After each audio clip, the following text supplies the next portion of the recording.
इंदिरा का पलटवार। भारत में एक पैरा कमांडो की कहानी। शीर्षक, शांत गृहिणी और दो भ्रष्ट पुलिसकर्मी, एक कमांडो की शक्ति। कहानी। नमस्कार। यह कहानी है इंदिरा की, जो एक साधारण गृहिणी दिखती थी। अपनी मोटरसाइकिल धीमी गति से चला रही थी।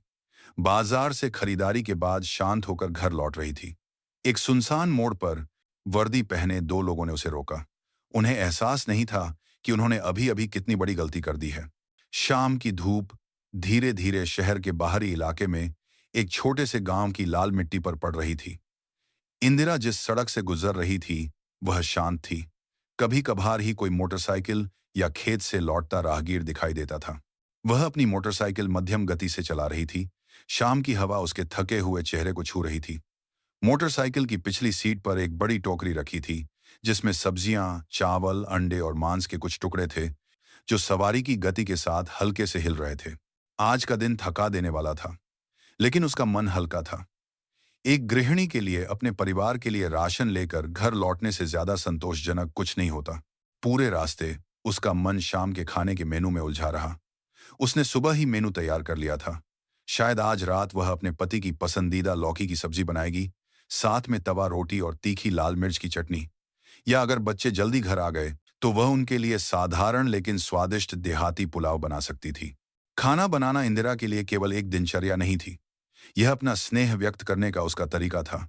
जिस हाथ ने कभी मजबूती से हथियार पकड़ा था, अब वह ज्यादातर प्याज काटने, मसाले कूटने और प्यार से खाना परोसने का आदी था। एक चौराहे पर उसने अपनी मोटरसाइकिल धीमी कर दी। एक बूढ़ी महिला पशुओं के चारे से भरा एक छोटा बोरा कंधे पर लादे सड़क पार कर रही थी। बिना जल्दी किए इंदिरा रुक गई। महिला को इशारा किया कि वह आगे बढ़ सकती है। बूढ़ी महिला की मुस्कान और कृतज्ञता भरी सिर हिलाना उसे अंदर तक सुकून दे गया। लेकिन सुकून का वह पल अचानक टूट गया। इंदिरा के प्रशिक्षित दिमाग ने तुरंत एक असामान्यता महसूस की। यह वह जगह नहीं थी जहां आप किसी अप्रत्याशित चीज की उम्मीद करते हो, लेकिन उसके गांव में हर गांववासी की चुप्पी की अपनी कहानी थी। उसके दिमाग में कोई भी आवाज, कोई भी हरकत, कोई भी अजीब नजर तुरंत पकड़ी जाती थी। बाजार से निकलने के बाद से ही उसे थोड़ा अजीब महसूस हो रहा था। दो वर्दीधारी आदमी सड़क के किनारे खड़े थे, आने जाने वाले वाहनों को तीखी नजरों से देख रहे थे। पुलिस, उसने सोचा। यह कोई अजीब बात नहीं होनी चाहिए, लेकिन उनके हाव भाव में कुछ ऐसा था जिसने उसे सतर्क कर दिया। उसने धीरे से सिर हिलाया, अपने विचारों को दूर भगाया। हो सकता है यह सिर्फ एक अतिरंजित भावना हो। शायद उसके अतीत का कोई डर अभी भी बाकी हो। आखिरकार वह सिर्फ एक गृहिणी थी जो बाजार से लौट रही थी। चिंता की कोई बात नहीं थी। किसी को भी उसे रोकने का कोई कारण नहीं था। लेकिन लंबी सांस लेते ही उस मोड़ पर उसकी आंखों ने दो वर्दीधारी आदमियों को देखा। वह मोटरसाइकिल चलाती रही, अपनी सहज प्रतिक्रिया को दबाकर रखा। उसने अपनी कमर की बेल्ट पर लटके हुए छोटे थैले को छुआ, जहां उसके कागजात थे। उसका दिल थोड़ा तेजी से धड़क रहा था, लेकिन उसका चेहरा शांत था। रुकिए, इस डाक, उनमें से एक ने अपना हाथ उठाया और उसे रुकने का इशारा किया। इंदिरा ने तुरंत ब्रेक लगाए। उसकी सहज प्रतिक्रिया ने उसे कह दिया कि उसके सामने कुछ बड़ा होने वाला है। वह सीधे उन दोनों वर्दीधारी पुरुषों को देखने लगी। उनके शारीरिक हावभाव के हर विवरण पर ध्यान दे रही थी। सिर्फ उनका व्यवहार ही संदिग्ध नहीं था, बल्कि उनके चेहरे के भाव भी थे। वे किसी कर्तव्यनिष्ठ अधिकारी की दृढ़ता नहीं दिखा रहे थे, बल्कि ऐसे दिख रहे थे जैसे उन्हें कोई आसान शिकार मिल गया हो। उनमें से एक पास आया, एक मोटा आदमी जिसकी वर्दी थोड़ी तंग थी। उसने अपने हाथ का इशारा किया, जैसे वह उन्हें नीचे उतरने को कह रहा हो। इंदिरा ऐसी स्थितियों में दो बड़ी संभावनाएं जानती थी। या तो वे वास्तव में ड्यूटी पर थे, या वे अपने अधिकार का दुरुपयोग करने का मौका तलाश रहे थे। क्या कोई समस्या है, सर? उसने पूछा। उसकी आवाज शांत थी, उसमें डर का कोई संकेत नहीं था। मोटे आदमी ने हल्की सी हंसी दी, अपनी ठोड़ी को खरोंचा और फिर जवाब दिया, मोटरसाइकिल की नंबर प्लेट घिसी हुई है, मैडम। यह एक उल्लंघन है। इंदिरा ने उस जगह पर एक क्षण के लिए नजर डाली। यह उल्लंघन नहीं है, सर। यह कुछ घिसा हुआ है, लेकिन साफ दिखता है। इसका कर चुकाया जा चुका है और कागजात पूरे हैं, उसने कहा। उसकी आवाज दृढ़ थी, लेकिन सपाट। दोनों पुलिसकर्मी एक दूसरे को देखने लगे। उनके चेहरे पर थोड़ी निराशा थी। जैसे उन्हें उम्मीद नहीं थी कि यह गृहिणी तुरंत हार नहीं मानेगी, लेकिन उन्होंने हार नहीं मानी। लंबा पुलिसकर्मी अब कठोर लहजे में बीच में बोला, मैडम, बहस मत करो। अगर हम कहते हैं कि यह एक उल्लंघन है, तो यह है। अगर तुम बहस करना चाहती हो, तो तुम पुलिस स्टेशन आ सकती हो। यह धमकी थी। उसे पता था कि यह एक खेल था, और वे चाहते थे कि वह डर कर झुक जाए, और वह ऐसी नहीं थी जिसके साथ मनमानी की जा सके। लेकिन दोनों पुलिसकर्मियों को शायद ही पता था कि वे किसके साथ उलझ रहे थे। मोटे पुलिसकर्मी ने एक कदम आगे बढ़ाया। देखो मैडम, पुलिस स्टेशन दूर है। मुझे लगता है कि तुम परेशान नहीं होना चाहती, है ना? बेहतर होगा कि हम इसे यहीं सुलझा लें। उसने जानबूझकर एक क्षण के लिए चुप रहा, यह सोचकर कि उसकी बात उसे समझा देगी। इंदिरा की आंखें संकरी हो गईं। वह जानती थी कि वे क्या चाहते थे। ये पुलिसकर्मी नहीं थे, ये ब्लैकमेलर थे। वह उस स्पष्ट मनमानी की भावना को महसूस कर सकती थी। तो, आप मुझसे कुछ चाहते हैं? उसने अपनी आवाज को और धीमा, लेकिन और भी खतरनाक बनाते हुए कहा। क्या यह चाय पानी का समय है? उन्हें केवल पैसे चाहिए थे। उन्होंने सोचा कि वह एक साधारण गृहिणी है, जिसे सस्ती धमकियों से धोखा दिया जा सकता है। उन्हें सच में नहीं पता था कि वे किसके साथ उलझ रहे थे। लेकिन इससे पहले कि वह कुछ और कह पाती, मोटे आदमी ने एक बड़ी गलती कर दी। एक कठोर हरकत के साथ उसने इंदिरा की खरीदारी की टोकरी पर झपट्टा मारा, जैसे वह उसे जब्त करना या गिराना चाहता हो। और उसी पल दुनिया रुक गई। इंदिरा ने अपने अंदर कुछ महसूस किया जो इतने लंबे समय से सोया हुआ था, वह फिर से जाग गया। उसकी प्रशिक्षित सहज प्रतिक्रिया, उसकी आत्मरक्षा की प्रवृत्ति, जो उसने युद्ध के मैदान में इस्तेमाल की थी, सब कुछ एक पल में लौट आया। एक गलती, उनकी बस एक गलती, और अब नियंत्रण उसके हाथ में था। टूटी हुई सीमाएं। इंदिरा ने मुट्ठी भींच ली। उसका शरीर थोड़ा तन गया जब मोटे पुलिसकर्मी ने उसकी खरीदारी की टोकरी को जोर से खींचा। कुछ किराने का सामान जमीन पर बिखर गया। टमाटर सड़क पर लुढ़क गए, चावल का एक थैला थोड़ा फट गया, और पालक का एक गुच्छा बस ऐसे ही गिर गया। इंदिरा ने अपने दांत भींचते हुए उस दृश्य को देखा। यह गिरे हुए सामान की बात नहीं थी, बल्कि यह थी कि उस आदमी ने उसके प्रति मनमानी करने की हिम्मत कैसे की। ए, मेरे सामान को मत छुओ। उसकी आवाज अब तीखी थी। यह अब एक साधारण गृहिणी की आवाज नहीं थी, बल्कि आदेश देने वाले एक सैनिक की आवाज थी। मोटे पुलिसकर्मी ने केवल उपहास करते हुए हंसा। मैडम, तुम कितनी जिद्दी हो। हम तुम्हें शांति से सुलझाने का मौका दे रहे थे, लेकिन तुम बहस कर रही हो। कहीं तुम सच में कुछ छिपा तो नहीं रही हो? इसीलिए तुम जांच नहीं करवाना चाहती? लंबा पुलिसकर्मी भी मजाकिया अंदाज में हंसने लगा। या हो सकता है कि मैडम सिर्फ बहादुर बनने का नाटक कर रही हो। तुम हमसे कठोरता से लड़ना चाहती हो। इंदिरा का सीना ऊपर नीचे हो रहा था। डर के मारे नहीं, बल्कि इसीलिए कि वह वास्तव में क्रोधित होने लगी थी। उसने धैर्य रखने की कोशिश की थी। उसने उन्हें सम्मानपूर्वक पीछे हटने का मौका दिया था, लेकिन वे और साहसी हो गए थे। मोटा आदमी अब और करीब आया, इस बार और आक्रामक तरीके से। सुनो मैडम, मुझे परवाह नहीं है कि तुम्हारा पति कौन है, लेकिन अगर तुम अभी भी गड़बड़ करना चाहती हो, तो हम तुम्हें भी हिरासत में ले सकते हैं। समझे? इंदिरा चुप रही, लेकिन उसके अंदर एक तूफान उमड़ रहा था। उसकी मांसपेशियां कस गईं। उसने विरोधी की हर हरकत पर नजर रखी। उसकी सांसें अब नियमित थीं, वर्षों पहले मिशन के लिए तैयार होने जैसी। उसके सामने वाला आदमी नहीं जानता था कि उसने एक ऐसे बटन को दबा दिया था जिसे नहीं दबाया जाना चाहिए था। कठोरता से उस आदमी ने अपना हाथ बढ़ाया, जैसे वह इंदिरा को उसकी मोटरसाइकिल से खींचने के लिए उसके कंधे को छूना चाहता था। लेकिन एक पल में, इससे पहले कि उसका हाथ उसके शरीर को छू पाता, इंदिरा की सहज प्रतिक्रिया काम कर गई। बिजली की गति से उसके हाथ ने आदमी की कलाई पकड़ी और उसे पीछे की ओर मोड़ दिया। आह! शांत शाम की हवा में दर्द भरी चीख गूंज उठी। मोटा पुलिसकर्मी आगे की ओर झुक गया। उसका शरीर असहज स्थिति में मुड़ गया क्योंकि उसकी बांह इंदिरा की मजबूत पकड़ में लॉक हो गई थी। लंबा पुलिसकर्मी चौंक गया। छोड़ो उसे, वह चिल्लाया, लेकिन खुद एक कदम पीछे हट गया, जैसे उसे अभी अभी एहसास हुआ हो कि उन्होंने एक बहुत बड़ी गलती कर दी है। इंदिरा अब धीमी आवाज में बोली, लेकिन उसकी आवाज में एक ठंडी दृढ़ता थी। मैंने धैर्य रखा, मैंने तुम्हें मौका दिया, लेकिन तुम ज्यादा अशिष्ट हो गए। उसने थोड़ा और दबाव डाला, जिससे वह आदमी दर्द से कराह उठा। वहां से गुजर रहे ग्रामीण रुकने लगे, जिज्ञासा और आश्चर्य से इस दृश्य को देख रहे थे। क्या यह गृहिणी पुलिस से लड़ रही है? क्या हुआ? उन्हें पता नहीं था कि आगे जो होने वाला था वह कुछ ऐसा था जिसकी उन्होंने कभी उम्मीद नहीं की थी। इंदिरा अपनी धमकी को हल्के में नहीं ले रही थी। उसने अपना चेहरा उस कराहते हुए मोटे आदमी के कान के पास किया और फुसफुसाया। उसकी आवाज नरम थी, लेकिन उसमें एक तीखा खतरा था। मैं तुम्हें चेतावनी देती हूं। मैं 5 साल तक कश्मीर में तैनात थी। तुम्हारा यह नाटक मुझे मत दिखाओ। वह आदमी सदमे से कांप गया। छोड़ दो, उसने चीखते हुए कहा। इंदिरा ने उसकी कलाई पर दबाव कम किया और मोटे पुलिसकर्मी का हाथ तुरंत छूट गया। वह केवल दर्द से नहीं, बल्कि सार्वजनिक रूप से अपमानित होने की शर्म से भी हाँफ रहा था। लेकिन पीछे हटने के बजाय उस शर्म ने क्रोध का रूप ले लिया। उसने एक कठोर हरकत के साथ अपना हाथ इंदिरा की ओर घुमाया, उसे धक्का देने की कोशिश की। लेकिन अगले ही पल वह हुआ जिसकी उसने कभी कल्पना नहीं की थी। एक बिजली की गति से इंदिरा का शरीर एक प्रशिक्षित सैनिक की सहज प्रतिक्रिया के साथ हिल गया।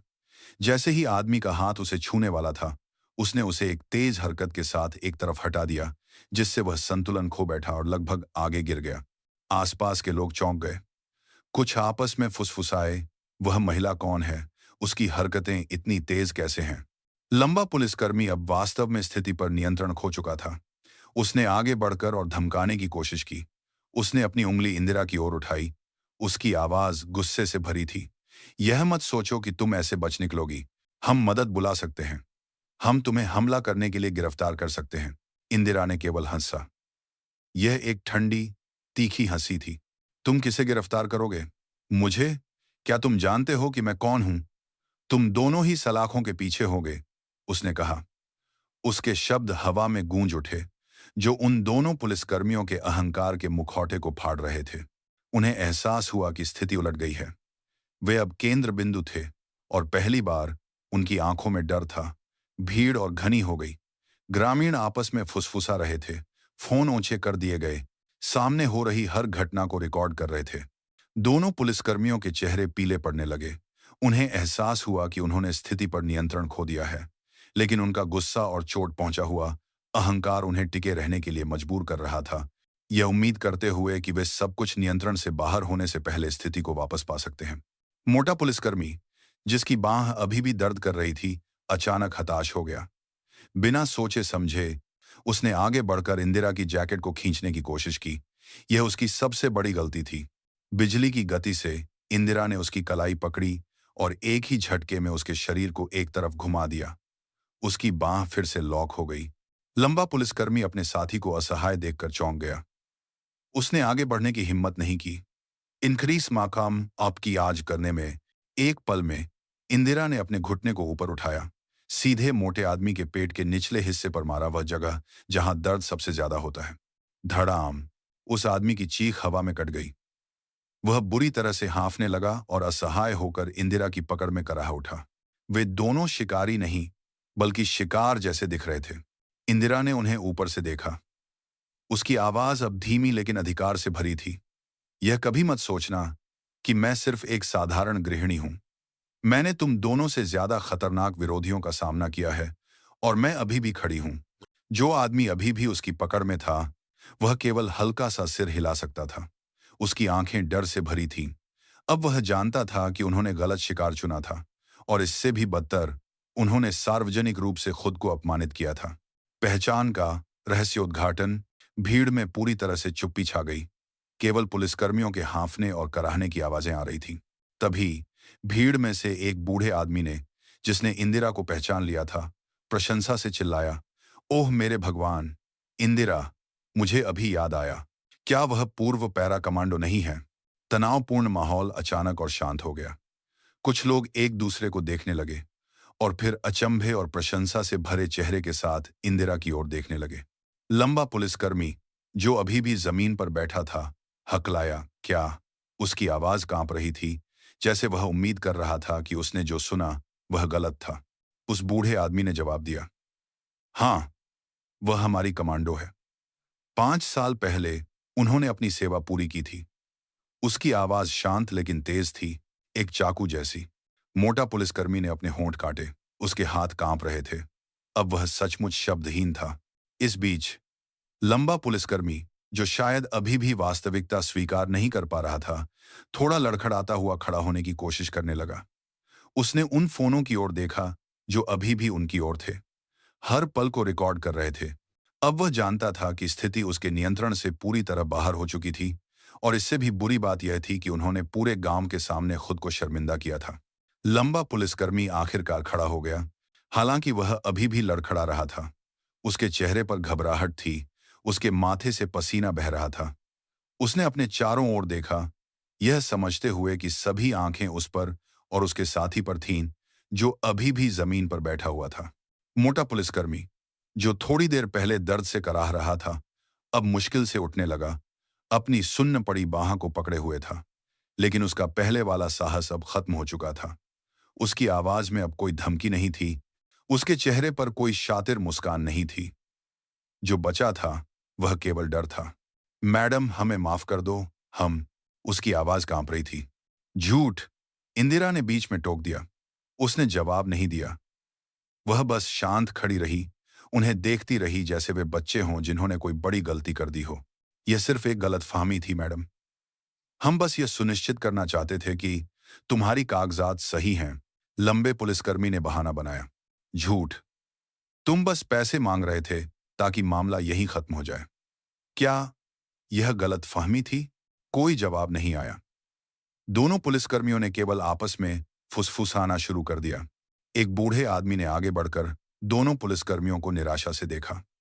हम लंबे समय से तुम्हारे व्यवहार के बारे में सुन रहे हैं, तुम दोनों। यह सब अब साफ है।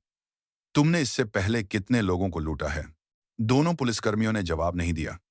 वे बस यह उम्मीद कर रहे थे कि यह तूफान जल्द ही गुजर जाए। लेकिन इंदिरा नहीं रुकी। दृढ़ आवाज में उसने कहा, अगर यह गलतफहमी थी, तो तुमने मेरी पहचान जानने के बाद ही माफी क्यों मांगी? एक बार फिर कोई जवाब नहीं आया। लेकिन अब दोनों पुलिसकर्मी सचमुच घबराए हुए थे। हमें हमें सच में माफ कर दो। हमें नहीं पता था, मोटे आदमी ने धीमी आवाज में कहा। इंदिरा जानती थी कि कभी कभी किसी रिपोर्ट से ज्यादा सजा शर्म होती है। उन गांव वालों से माफी मांगो, उसने अंत में कहा, जिनसे तुमने इतने समय तक ठगी की है। दोनों पुलिसकर्मी एक क्षण के लिए चुप रहे, लेकिन जब उन्होंने उन गांव वालों के चेहरे देखे जो उन्हें निराशा और गुस्से से देख रहे थे, तो वे जानते थे कि उनके पास कोई विकल्प नहीं था। धीमी आवाज में उन्होंने माफी मांगनी शुरू कर दी, लेकिन वहां मौजूद हर कोई जानता था कि यह माफी बहुत देर से आई थी, और इससे भी बड़ी बात, किसी को भी उनके पछतावे पर विश्वास नहीं था। न्याय की जीत। भीड़, जो अब तक सिर्फ देख रही थी, पास आने लगी। वे अब दर्शक नहीं थे। वे यह सुनिश्चित करना चाहते थे कि आज न्याय मिले। उनकी नजरें अब केवल जिज्ञासा से भरी नहीं थी, बल्कि लंबे समय से दबे हुए क्रोध से भरी थी। एक अधेड़ उम्र का आदमी, मिस्टर मुलुंडा, एक सम्मानित गांव का नेता, दोनों पुलिसकर्मियों को घूरते हुए आगे बढ़ा। तुम लोगों ने सोचा कि हम मूर्ख हैं? उसकी आवाज शांत थी, लेकिन उस भयानक चुप्पी के बीच स्पष्ट रूप से सुनाई दे रही थी। मोटा पुलिसकर्मी ने अपना सिर झुका लिया, किसी को भी देखने की हिम्मत नहीं कर रहा था। लंबा पुलिसकर्मी और घबराया हुआ था। वह दाएं बाएं देख रहा था, इस बिगड़ती स्थिति से बाहर निकलने का रास्ता खोज रहा था। भीड़ के बीच से एक महिला अचानक भावुक आवाज में चिल्लाई, तो तुम लोग गांव वालों की मोटरसाइकिलें जब्त करने का बहाना बनाते हो? पिछले हफ्ते मिस्टर पार्कर ने अपनी मोटरसाइकिल खो दी, क्योंकि तुम लोगों ने कहा था कि उनकी नंबर प्लेट गंदी है। मिसेज सिंह भी लगभग समस्या में पड़ गई थी, क्योंकि तुम लोगों ने बेतुका बहाना बनाया था। उस चिल्लाहट ने अन्य ग्रामीणों के लिए अपनी शिकायतें व्यक्त करने का दरवाजा खोल दिया। मैंने भी देखा है सर, इस पुलिसकर्मी ने मुझसे पैसे मांगे थे ताकि काम जल्दी हो जाए। हाँ, वे हमेशा ऐसा ही करते हैं। गांव वालों की आवाजें एक दूसरे में मिल गईं, लेकिन यह स्पष्ट था कि वे सब एक ही कहानी बता रहे थे। उन्होंने अब अपने फोन उठाए, इस दृश्य को लाइव सोशल मीडिया पर प्रसारित करने लगे, पहले से रिकॉर्ड किए गए वीडियो के साथ। मोटा पुलिसकर्मी, जिसे अब एहसास हुआ कि सब कुछ नियंत्रण से बाहर हो गया है, एक और तरीका अपनाने की कोशिश की। अपनी आवाज को जानबूझकर धीमा करते हुए उसने कहा, ठीक है, हम जा रहे हैं, इसे आगे बढ़ाने की जरूरत नहीं है। मैडम, तुम जीत गई। लेकिन इंदिरा ने केवल हल्का सा मुस्कुराया, एक मुस्कान जिसने उस आदमी को और भी ज्यादा घबरा दिया। मैं नहीं जीती, न्याय जीता, उसने कहा। तभी दूर से पुलिस सायरन की आवाज सुनाई दी। गांव वालों ने तुरंत आवाजा की दिशा में देखा। उनके चेहरे पर उम्मीद थी। वे जानते थे कि आज उनकी आवाजें सुनी गई थी। दो पुलिस गश्ती गाड़ियां तेजी से आईं और घटनास्थल पर रुक गईं।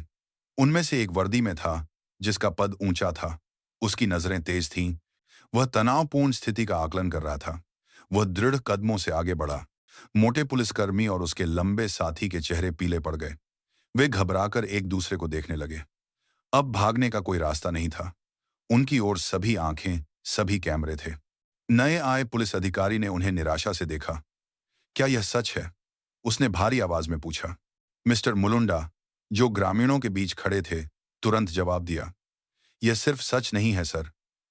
हमारे पास रिकॉर्डिंग है, गवाह हैं और अन्य पीड़ित हैं जो इतने लंबे समय तक डर के मारे चुप थे। अधिकारी ने सिर हिलाया और फिर दोनों समस्याग्रस्त पुलिसकर्मियों को और भी ठंडे लहजे में देखा। अपने बैज और हथियार सौंप दो। अब से तुम पुलिसकर्मी के रूप में सेवा नहीं कर रहे हो। गांव वालों में फुसफुसाहट और आहें भर आईं।